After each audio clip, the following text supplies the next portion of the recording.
Naam, bwana mambo vipi, karibu tena katika channel yako pendwa kabisa Be The Creator. Leo nitakwenda kuonyesha jinsi gani ya kutengeneza glass effect kama hiyo hapo. Yes, twende nikuonyeshe bila kupoteza wakati.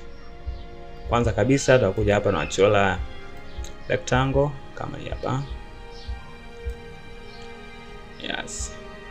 Tutakuja kwenye gradient. Baada hapo utafiti vizuri. Utakuja hapa kwenye property utaweka roundness kidogo kama hivyo hapo. Yes, baada ya kufanya hivyo utakuja copy picha. Yes, baada ya copy picha itakaa juu. Utaweka juu ya rectangle kwenye layer.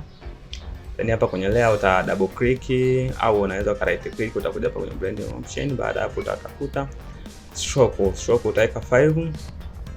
Hakikisha iko overlay, then hapa utaweka gradient. Kwa mfano kama utaweka kwenye color utaweka gradient. Yes. Click okay. Yes kabisa. Utakuja hapa uta right click kwenye hii picha ya juu hii, uta right click then una create mask. Create mask inakuwa hivyo. Yeah. Baada hapo utakuja kwenye Gaussian blur.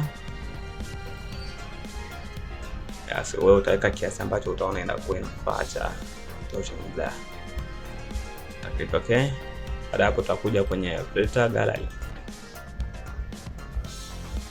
Hapo mimi hapa nimeweka kwenye distortion 16 hapo, na kwenye smoothness utaweka 5, scaling utaweka 70, click okay. Maana italeta hii hapa effect ya kioo kama hivi.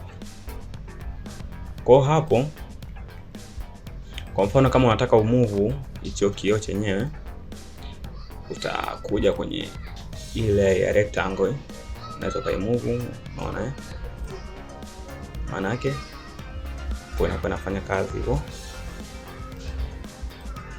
Yes, baada hapo utakuja kwenye rectangle tena uta double click hapa kwenye blending option.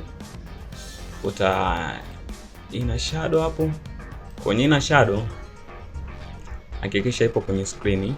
Mimi hapa nimeweka white. Kwa hiyo hapo unaweza kaweka rangi yoyote ambayo unaona inafaa. Utahakikisha ipo kwenye screen. Opacity utapunguza, maana yake ikiwa full na kwa ile maana kwa utapunguza. Uta click okay. Yes, baada hapo kazi yetu inakuwa imekamilika hivi ya kutengeneza glass effect. Na msisahau kusubscribe, comment, like na kushare. Karibu tena kwa wakati mwingine.